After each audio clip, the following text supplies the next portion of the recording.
Seja muito bem-vindo à segunda edição do Jornal da Semana, quando reuniremos as principais notícias e traremos uma análise rápida de cada uma delas. E hoje, infelizmente, para surpresa de 0 pessoas, o Brasil vai ser a pauta principal por motivos negativos, mas que se nós lidarmos bem, podemos tirar soluções importantes. Vamos tratar da PEC dos superimpostos. Vamos tratar sobre a bomba do Toffoli. Foi descoberto que a empresa que ele era sócio tinha negócios com a empresa do Vorcaro. E ele é o juiz principal do caso do Vorcaro. E ainda vemos a Polícia Federal pedindo para ele ser suspeito, se declarar suspeito, não julgar o caso. Ainda nós vamos ver um caso imundo de abuso infantil, mostrando que isso não é uma teoria da conspiração de conservadores ou algo do tipo. E vamos fazer um apanhado geral do sul de Minas e da geopolítica internacional. Então, sem mais delongas, vamos lá.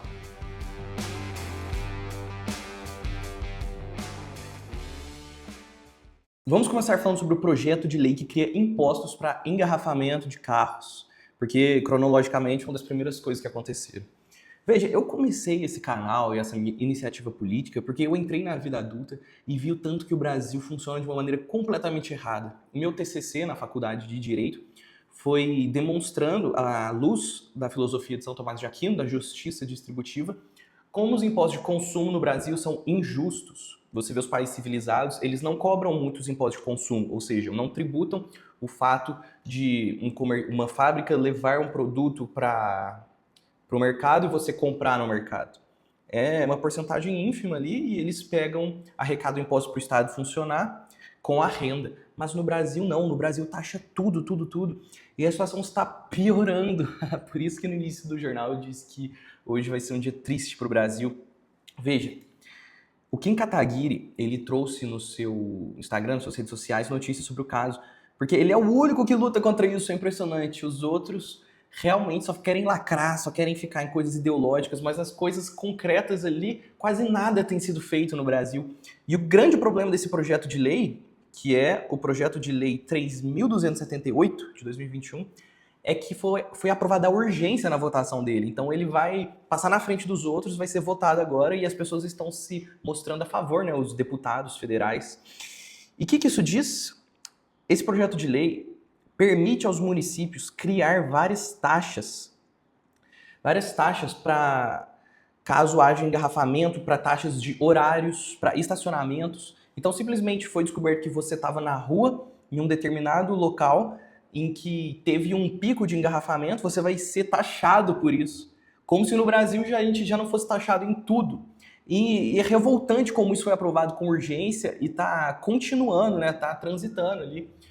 O Kim Kataguiri foi o único, a gente tem que ajudar esse homem. Esse cara simplesmente fica lutando contra bárbaros o dia inteiro, sozinho. Nós precisamos, então, de conhecer o Missão, conhecer o que ele diz. O que podemos fazer? Podemos começar seguindo ele, curtindo os posts, mandando e-mails para os deputados do seu estado, falando para ele ficar de olho nisso aqui e, principalmente, renovar o Congresso nas próximas eleições. Nós precisamos muito, por isso você precisa de conhecer o Partido Missão, porque nós precisamos de um projeto, de um grupo que esteja conectado com o objetivo de cortar essas loucuras do governo brasileiro que a gente sabe que só piora. E a gente entra numa questão muito interessante, né? Uma análise já agora, é que a gente fica muito na ideologia ali, socialismo, coisas abstratas, mas na prática, o Centrão, junto, claro, com os partidos de esquerda, é um dos principais promotores ali do socialismo à brasileira, porque nós já vivemos num socialismo à brasileira. Simplesmente isso que eu disse no início, que o meu TCC mostra o tanto que é injusto o Brasil taxar tudo, isso já é um Estado gigantesco, tomando tudo do trabalhador, da classe média. A classe média que é o motor do país, que tem os trabalhos produtivos, o tanto que nós não somos escorraçados nesse país, enquanto os pobres também se dão muito mal, coitados, mas aí eles recebem esmola do governo, que ajuda realmente muito pouco, né, coitados? E os super ricos têm vários benefícios, várias fugas, etc, né? Então a gente vive num socialismo à brasileira, numa Venezuela gourmet, e a gente esquece que esse centrão, ele é um dos principais promotores disso, porque justamente por eles terem um pouco de anonimato, eles não estarem em grandes conflitos, por exemplo, a gente vê PT em conflito muito forte com a direita, eles conseguem empurrando essas estatizações que não são ideológicas, mas são para eles ganharem para si o dinheiro público, né? Embora realmente os esquerdistas, grande parte deles, dos partidários ali também, não tenham nenhuma idealização, coisa do tipo, eles querem dinheiro para si, óbvio. O Centrão é pior, porque é uma coisa completamente direta. Eles vão colocando essas taxas. Agora, meu Deus do céu, teve os super salários, e é importante falar sobre isso. Ainda bem que eu toquei nesse ponto, que o próprio Kim Kataguiri explicou que o Flávio Dino, ele não acabou com os super salários aprovados na Câmara. Ele acabou com decisões administrativas, ou seja, se o chefe de uma repartição pública quiser adicionar penduricários e coisas do tipo, mas aquele super salário do Congresso, que eles vão receber 77 mil, ou seja, o dobro do teto, e que vai dar um rombo de 1 bilhão no nosso dinheiro, dinheiro do contribuinte, ele foi aprovado por lei. Então a decisão do Flávio Dino não surte efeito nesse aumento. Então simplesmente vamos ter um rombo de 1 bilhão para encher o bolso dessas pessoas do nosso dinheiro, do comerciante, do advogado, etc., do médico e etc. Olha só o que está acontecendo com o nosso país. E eles ainda querem taxar se você pegar seu carro, exercer seu direito de ir e vir e tiver num engarrafamento. Não, então a gente tem que ser muito ativo politicamente. Eu espero que eu consiga contagiar você, você contagie muitas pessoas, porque quase que eu derrubo meu café. A xícara do café eu já tomei. Porque nós estamos sendo roubados e a situação só está piorando e a tendência é piorar muito mais, ok? Vai piorar, não tenha esperanças. A esperança é você se revoltar e revoltar os outros. Então, pelo amor de Deus, se torne ativo. Recomendo que conheça o Partido Missão, me siga nas redes sociais, vamos conversando, porque nós precisamos muito.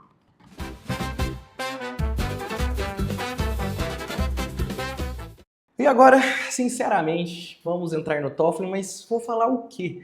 Depois de tudo que a gente já viu acontecer no Toffoli, Alexandre de Moraes, a esposa recebendo 123 milhões, fazendo contrato, né? Não recebeu tudo, recebeu uma boa parte, acho que metade.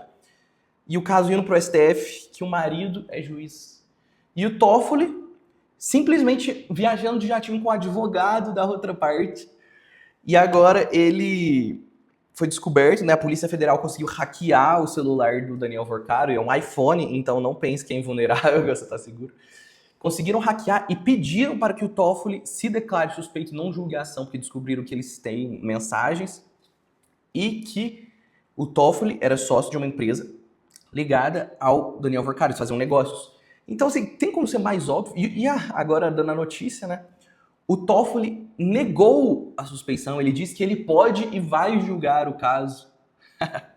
Você acha isso justo? Você acha que ele vai ser neutro e vai querer justiça ou próprio benefício? Porque já saíram milhares de vídeos dele recebendo as pessoas ali no resort dele, né? Que os funcionários disseram que é dele.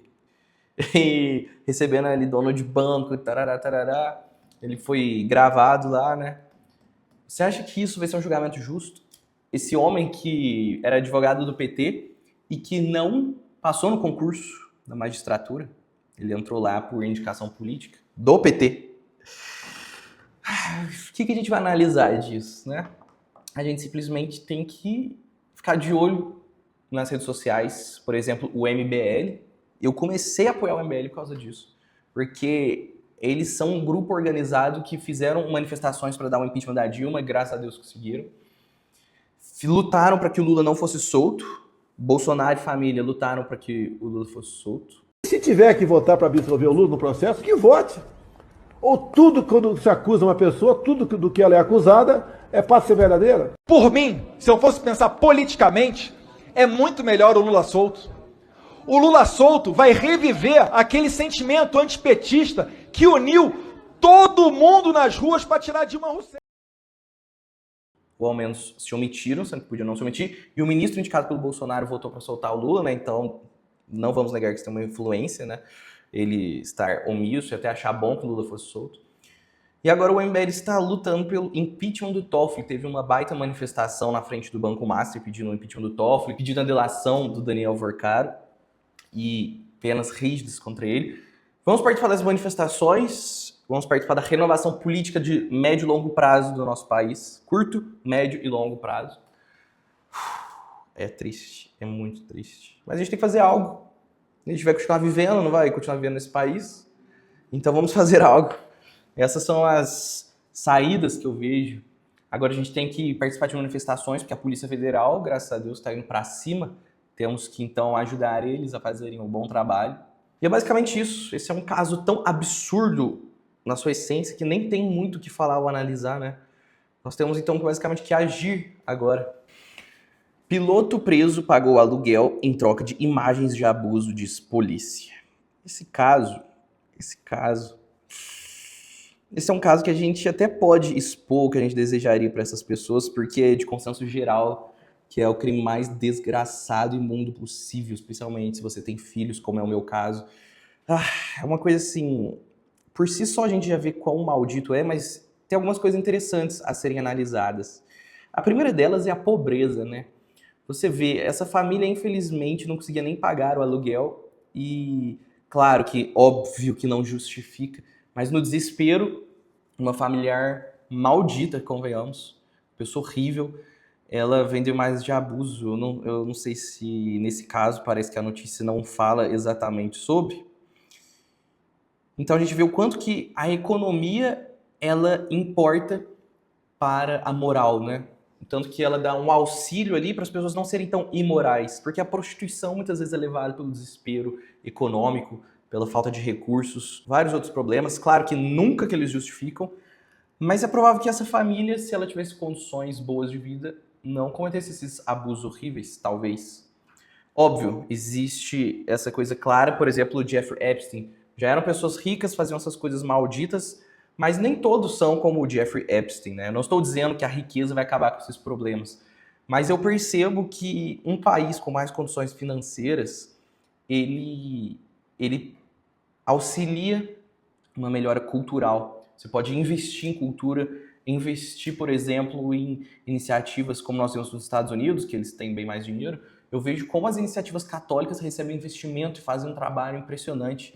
E como no Brasil isso não acontece, aqui é muito difícil termos iniciativas culturais, é lastimável, porque pensa, é difícil ter um clube de filosofia, uma revista de filosofia, algo que vá sendo divulgado, né? Enquanto nos Estados Unidos isso existe com uma certa normalidade que não tem aqui. Mas voltando, então, aqui ó, uma avó de 55 anos, ela vendeu netas de 10, 12, 14 anos para um piloto de avião. Ela também foi presa, graças a Deus. O piloto maldito foi preso.